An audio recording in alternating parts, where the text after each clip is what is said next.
panahon. Anong alon sa buhay nyo ngayon ang kinatatakutan nyo?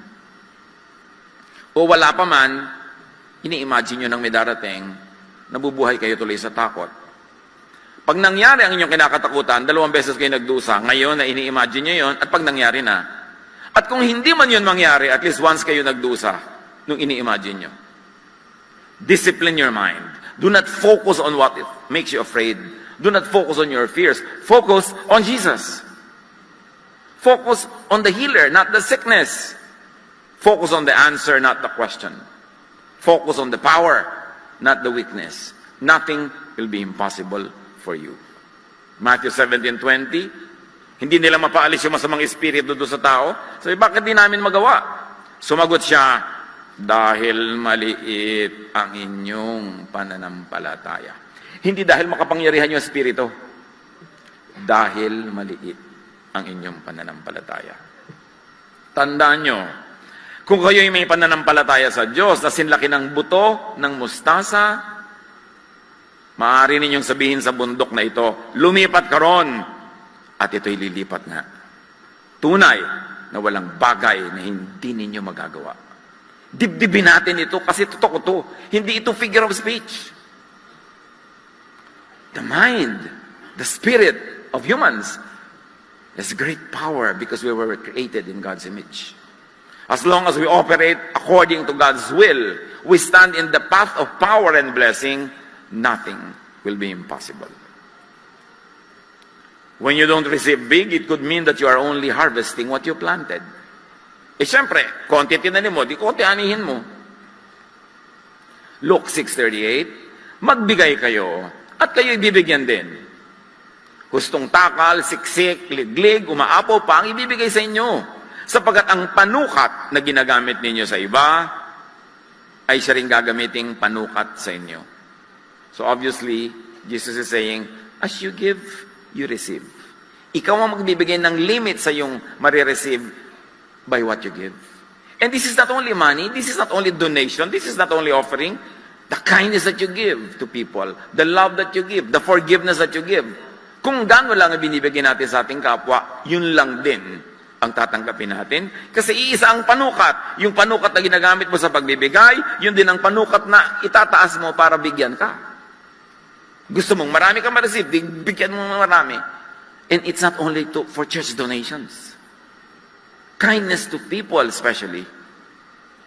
Love, forgiveness, acceptance, and you will receive it in equal amount. 2 Corinthians 9:6, ito ang ibig kong sabihin. Ang nagtatanim ng kakaunti ay aani ng kakaunti. At ang nagtatanim ng marami ay aani rin ng marami. Kaya na sa pag-aaral, sa pagnenegosyo, sa paghahanap buhay, totoo yung universal truth behind this verse. Proverbs 11:24, ang taong mapagbigay ay lalong yumayaman, ngunit naghihirap ang tikom ang mga kamay. The wonder of spirituality is this: you keep what you give away, and you lose what you selfishly keep. Doon nagbabalas ang lahat sa para mga kabalintunaan, sa mga ironies at mga magkakabaligtad na pagpepresenta ng mga ideya na bubuo. Like, the beginning is the end. That's the circle. And that is the symbol of God, the Alpha and the Omega. So you want to keep, give it away. You want to lose it, selfishly keep it. When we don't receive big, it could mean that you're only receiving what you believe you could and you would receive. So ina-analyze natin kung bakit ganun? Yung pala pwede ko makatanggap ng big, bakit konti? At naghahanap tayo ng maaaring dahilan sa ating mga personal cases. Your reality is your faith. Your faith is your reality.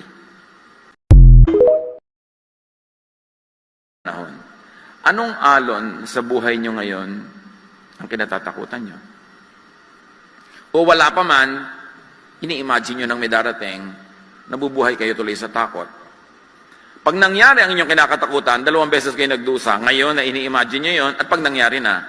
At kung hindi man yun mangyari, at least once kayo nagdusa, nung ini-imagine nyo. Discipline your mind. Do not focus on what makes you afraid. Do not focus on your fears. Focus on Jesus. Focus on the healer, not the sickness. Focus on the answer, not the question. Focus on the power, not the weakness. Nothing will be impossible for you. Matthew 17:20, hindi nila mapaalis yung masamang espiritu doon sa tao. Sabi, bakit di namin magawa? Sumagot siya, dahil maliit ang inyong pananampalataya. Hindi dahil makapangyarihan yung espiritu. Dahil maliit ang inyong pananampalataya. Tandaan nyo, kung kayo'y may pananampalataya sa Diyos na sinlaki ng buto ng mustasa, maaari ninyong sabihin sa bundok na ito, lumipat ka ron, at ito'y lilipat nga. Tunay na walang bagay na hindi ninyo magagawa. Dibdibin natin ito kasi totoo to. Hindi ito figure of speech. The mind, the spirit of humans has great power because we were created in God's image. As long as we operate according to God's will, we stand in the path of power and blessing, nothing will be impossible. When you don't receive big, it could mean that you are only harvesting what you planted. Eh syempre, konti tinanim mo, di konti anihin mo. Luke 6:38, magbigay kayo, at kayo ibibigyan din. Hustong takal, siksik, liglig, umaapaw pa ang ibibigay sa inyo. Sapagat ang panukat na ginagamit ninyo sa iba, ay siya rin gagamiting panukat sa inyo. So obviously, Jesus is saying, as you give, you receive. Ikaw ang magbibigay ng limit sa yung marireceive by what you give. And this is not only money, this is not only donation, this is not only offering, the kindness that you give to people, the love that you give, the forgiveness that you give. Kung gaano lang ang binibigay natin sa ating kapwa, yun lang din ang tatanggapin natin. Kasi iisa ang panukat. Yung panukat na ginagamit mo sa pagbibigay, yun din ang panukat na itataas mo para bigyan ka. Gusto mong marami kang ma-receive, bigyan mo marami. And it's not only for church donations. Kindness to people especially.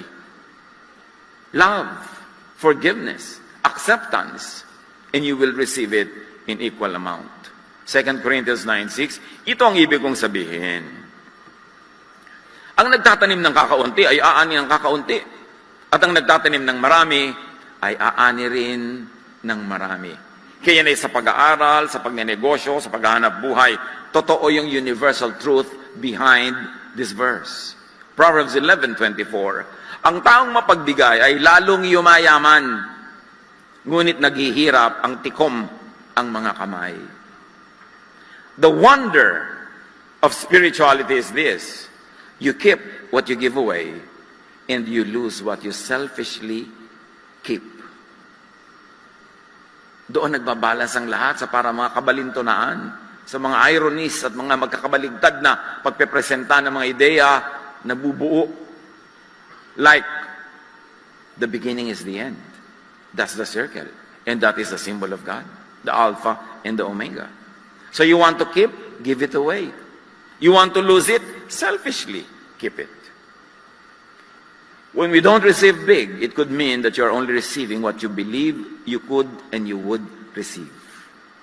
So ina-analyze natin kung bakit ganun? Yung pala pwede ko makatanggap ng big, bakit konti?